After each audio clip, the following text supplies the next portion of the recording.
देश भर में 45 स्थानों पर लगा रोजगार मेला। प्रधानमंत्री ने वीडियो कॉन्फ्रेंसिंग के माध्यम से 51,000 नवनियुक्त कर्मियों को नियुक्ति पत्र किए वितरित।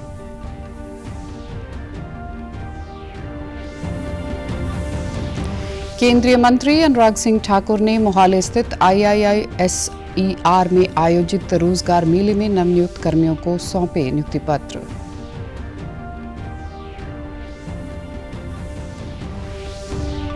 और हरियाणा विधानसभा के मानसून सत्र के आज दूसरे दिन की कार्रवाई भी जारी।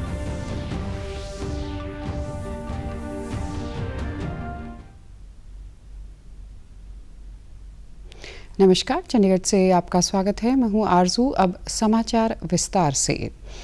प्रधानमंत्री नरेंद्र मोदी ने आज वीडियो कॉन्फ्रेंसिंग के माध्यम से 51,000 से अधिक नवनियुक्त कर्मियों को नियुक्ति पत्र वितरित किए। यह रोजगार मेला देश भर में 45 स्थानों पर आयोजित हुआ। इससे रोजगार सृजन को बढ़ावा मिलेगा और राष्ट्र निर्माण में युवाओं की भागीदारी तथा उनको सशक्तिकरण का अवसर मिलने की संभावना है। देश भर से चुने गए कर्मी गृह मंत्रालय के तहत विभिन्न संगठनों में constable, general duty, sub inspector, general duty और गैर जनरल ड्यूटी कैडेट पदों जैसे विभिन्न श्रेणी के पदों पर अपना योगदान देंगे। इस अवसर पर प्रधानमंत्री नरेंद्र मोदी ने नवनियुक्त कर्मियों को संबोधित भी किया। प्रधानमंत्री ने कहा कि इस बार रोजगार मेले का यह आयोजन ऐसे माहौल में हो रहा है जब देश गर्व और आत्मविश्वास से भरा हुआ है। प्रधानमंत्री ने कहा कि चंद्रयान और उसका रोवर प्रज्ञान लगातार चंद्रमा से ऐतिहासिक तस्वीरें भेज रहा है। जब देश गर्व और आत्मविश्वास से भरा हुआ है, हमारा चंद्रयान और उसका रोवर प्रज्ञान लगातार चंद्रमा से ऐतिहासिक तस्वीरें भेज रहा है। गर्व से भरे इस क्षण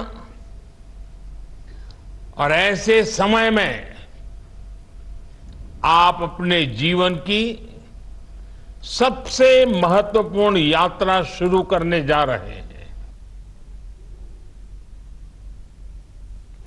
प्रधानमंत्री ने कहा कि बीते कुछ वर्षों में अर्धसैनिक बलों की भर्ती प्रक्रिया में हमने कई बड़े बदलाव किए हैं। बलों की भर्ती प्रक्रिया में हमने कई बड़े बदलाव किए हैं। आवेदन से लेकर चयन तक की प्रक्रिया में तेजी लाई गई है। अर्धसैनिक बलों में भर्ती के लिए होने वाली परीक्षा अब 13 स्थानीय भाषाओं में भी कराई जा रही है। इस बदलाव से लाखों युवाओं के लिए रोजगार पाने के रास्ते खुल गए हैं। प्रधानमंत्री ने कहा कि किसी भी रोजगार को आगे बढ़ाने के लिए यह बहुत जरूरी है कि देश के हर सेक्टर का विकास हो। सरकार के पिछले 9 वर्षों के कार्यकाल को लेकर प्रधानमंत्री ने कहा कि सरकार के प्रयासों से परिवर्तन का एक और नया दौर दिखने लगा है। पीएम ने कहा कि पिछले साल भारत ने रिकॉर्ड एक्सपोर्ट किया। केंद्रीय सूचना और प्रसारण मंत्री अनुराग सिंह ठाकुर मोहाली स्थित IISER में आयोजित रोजगार मेले को संबोधित किया। उन्होंने कहा कि हमें हर क्षेत्र में भारत को आत्मनिर्भर करना है और इसके लिए हमें सुरक्षा की आवश्यकता है, जो हमारे सैनिक करते हैं। उन्होंने कहा कि देश में 55,000 युवाओं को अर्धसैनिक बलों में आज नियुक्ति पत्र दिए गए। उन्होंने सभी को शुभकामनाएं भी दी। प्रधानमंत्री रोजगार मेला में 5 लाख से ज्यादा युवाओं को अब तक सरकारी नौकरियां दी जा चुकी हैं और आज एक बार फिर 55,000 से ज़्यादा युवाओं को रोजगार मिला है। मैं माननीय प्रधानमंत्री श्री नरेंद्र मोदी जी का आभार प्रकट करता हूं कि आज अर्धसैनिक बलों में, पुलिस में 55,000 युवाओं को एक साथ रोजगार मिला। 231 आज चंडीगढ़ में, जहां पंजाब, हरियाणा, हिमाचल, चंडीगढ़ के युवाओं को रोजगार मिला है। मैं इनकी ओर से भी प्रधानमंत्री जी का आभार प्रकट करता हूं। अनुराग सिंह ठाकुर ने रोजगार मेले में शिरकत करने से पहले बीएसएफ के खिलाड़ियों से खास बातचीत की और उनसे खेल नीति को बेहतर करने के सुझाव मांगे।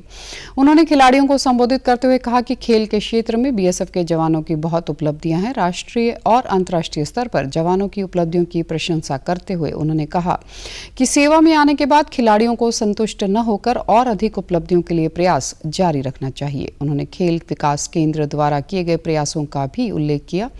खिलाड़ियों के लिए खेल विज्ञान केंद्र स्थापित किए जा रहे हैं। इच्छा जो उनके स्पोर्ट्समैन को बढ़ावा देने के लिए, उनको सुविधाएं देने के लिए, मोदी जी एक खेल प्रेमी भी हैं तो एक खेल प्रशासक के रूप में भी, खेल प्रमोटर के रूप में भी उन्होंने इसको बढ़ावा दिया।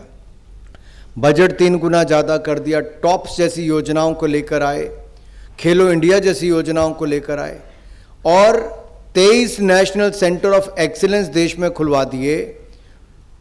और अब जो एक मांग और थी, 1000 खेलो इंडिया सेंटर 1 वर्ष में हम इसी साल में पूरे देश भर में खोलकर दे देंगे और 1000 फॉर्मर चैंपियन एथलीट को नौकरी भी उसमें हम देने वाले हैं ताकि वो बाकियों को प्रशिक्षण दे सकें। ये भी भारत सरकार ने करके दिया है। रोजगार मेले के बाद पत्रकारों से बातचीत में केंद्रीय मंत्री अनुराग सिंह ठाकुर ने कहा कि आम आदमी पार्टी का एक मॉडल है कि न काम करो न करने दो, केवल विवाद की स्थिति उत्पन्न करो। देखिए, आम आदमी पार्टी का एक मॉडल है, ना काम करो ना करने दो, केवल ऐसी स्थिति उत्पन्न करो जहां पर केवल विवाद और विवाद हो। और सही मायने में दिल्ली हो या पंजाब हो, ये आम आदमी पार्टी का भ्रष्टाचार का मॉडल जब देश के सामने आता है तब इनको अपना चेहरा बचाने के लिए कभी ऑपरेशन लोटस की चर्चा करते हैं और उसमें बुरी तरह से बेनकाब आम आदमी पार्टी होती है। हरियाणा विधानसभा के मॉनसून सत्र के दूसरे दिन की कार्रवाई प्रश्नकाल के साथ शुरू हुई। हरियाणा के मुख्यमंत्री मनोहर लाल ने विश्व एथलेटिक्स चैंपियनशिप में गोल्ड मेडल जीतने पर एथलीट नीरज चोपड़ा को बधाई दी। उन्होंने नीरज की तारीफ करते हुए कहा कि उन्होंने हरियाणा के साथ पूरे देश का नाम रोशन किया है। आज सदन की कार्रवाई उस वक्त थोड़ी देर के लिए स्थगित कर दी गई जब मंत्री संदीप सिंह के इस्तीफे को लेकर विपक्ष ने सदन में हंगामा किया। इस पर मुख्यमंत्री ने विपक्ष से कहा कि मंत्री पर किसी भी कार्रवाई के लिए वे बाध्य नहीं है। विपक्ष ने नौ हिंसा को लेकर चर्चा करने की मांग की, जिस पर विधानसभा अध्यक्ष ज्ञानचंद गुप्ता ने कहा कि यह मामला कोर्ट में विचाराधीन है और इस पर चर्चा नहीं हो सकती। गृह मंत्री अनिल विज ने एक सवाल का जवाब देते हुए बताया कि हरियाणा सरकार ने प्रदेश में पीएचसी और अन्य अस्पतालों की जरूरत के हिसाब से स्थापना के लिए मैपिंग करवाने का फैसला लिया है, जिसकी रिपोर्ट जल्द ही सरकार को मिल जाएगी। समाचार लिखे जाने तक हरियाणा विधानसभा की कार्रवाई चल रही थी। वित्तीय समावेशन की अपनी पहलों के जरिए मोदी सरकार हाशिए पर रहने वाले अब तक सामाजिक आर्थिक रूप से उपेक्षित वर्गों का वित्तीय समावेशन करने और उन्हें सहायता प्रदान करने के लिए प्रतिबद्ध रही है। इसी कड़ी में आज से 9 साल पहले 28 अगस्त 2014 को देश में एक सम्मान और एक समावेशी विकास को हासिल करने के मकसद से पीएम जनधन योजना की शुरुआत की गई थी। आज इस योजना के 9 साल पूरे हो गए हैं। 9 अगस्त 2023 तक जनधन खातों की कुल संख्या 50 करोड़ से अधिक हो गई है। इन खातों में से 56% खाते महिलाओं के हैं और 67% खाते ग्रामीण व धर्म शहरी क्षेत्रों में खोले गए हैं। इन खातों में जमा धनराशि 2.3 लाख करोड़ रुपए से अधिक है और लगभग 34 करोड़ रुपए के कार्ड जारी किए गए हैं। जनधन खातों में औसतन बैलेंस 4076 रुपए है और 5.5 करोड़ से अधिक पीएम जनधन खातों को टीबीटी का लाभ मिल रहा है।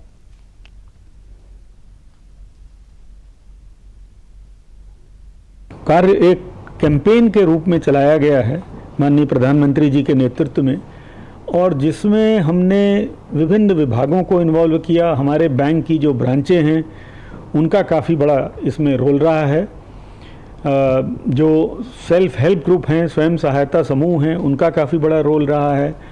और समय समय पे जो बैंकों के द्वारा इसमें अपने लोकल लेवल पे, विलेज के लेवल पे कई कैंप्स लगाए जाते हैं जिनमें कि सबको प्रेरित किया जाता है इस अकाउंट खुलवाने के लिए, उनका बड़ा योगदान रहा है। समय समय पे बहुत हर स्तर पे इसकी मॉनिटरिंग की जाती है। कल पंचकुला में राहगिरी कार्यक्रम का आयोजन किया गया, जिसमें जिले के लोगों ने भारी संख्या में भाग लिया। हरियाणा के मुख्यमंत्री मनोहर लाल ने कार्यक्रम में बतौर मुख्य अतिथि शिरकत की। मुख्यमंत्री ने साइकिलिंग के साथ कार्यक्रम की शुरुआत करते हुए अपने संबोधन में कहा कि राहगिरी जैसे कार्यक्रम हमें तनाव से मुक्त करते हुए स्वास्थ्य लाभ देते हैं।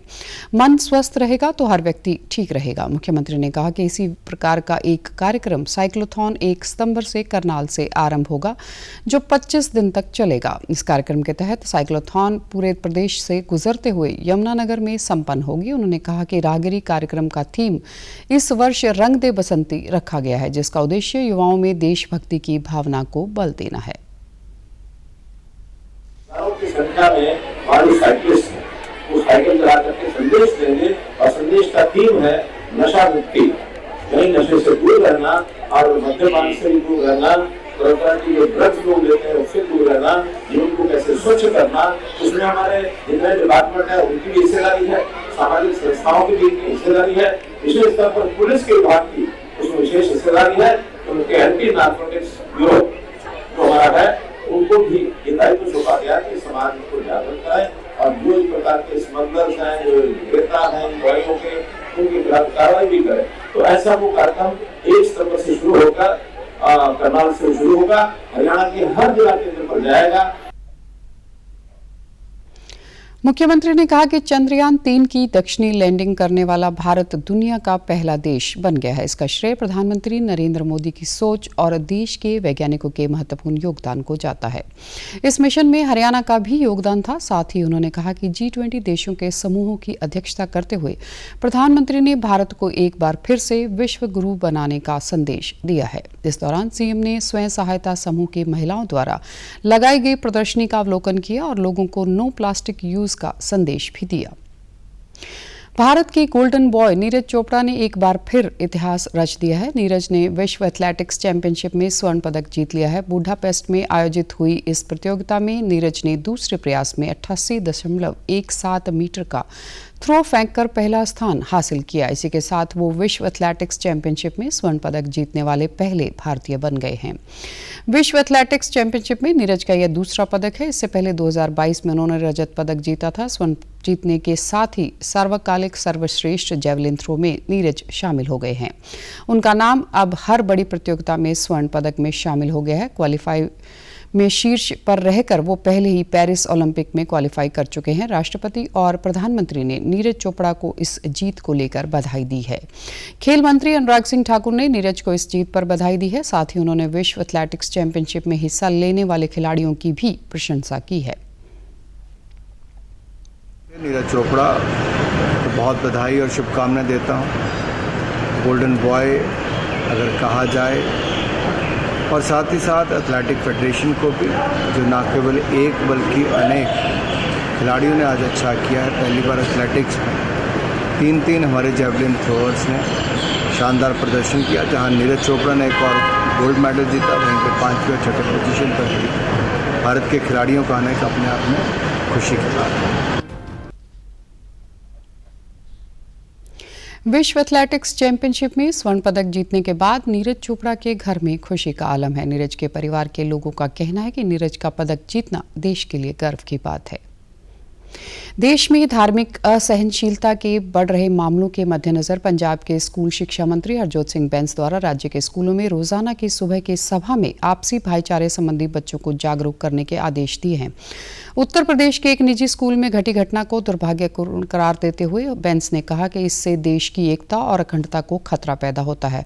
उन्होंने कहा कि पंजाब तो पहले ही गुरु साहिबजादों द्वारा दिखाए गए आपसी भाईचारे के मार्ग पर चलता है, परंतु फिर भी सोशल मीडिया और अन्य संचार साधनों के प्रभाव के कारण हमारे बच्चों में धार्मिक असहनशीलता न पैदा हो जाए, इसको रोकने के लिए पंजाब राज्य के स्कूलों में सुबह की सभा के दौरान अलग अलग धर्मों की अच्छी बातों के बारे में विद्यार्थियों को जागरूक करने और सभी धर्मों का सम्मान करने की शिक्षा देने के आदेश दिए गए हैं। यह फैसला राज्य के धार्मिक सौहार्द को और अधिक बढ़ाने में मददगार साबित होगा और आपसी भाईचारे व एकता को बढ़ाने में भी मददगार साबित होगा। उन्होंने इस संबंधी विभाग के अधिकारियों को हिदायतें जारी करने के भी आदेश दिए हैं। आप हमारे समाचार YouTube channel DD news Chandigarh, DD news DD news Chandigarh Facebook, DD news Chandigarh और Twitter handle DD news CHD पर भी देख सकते हैं।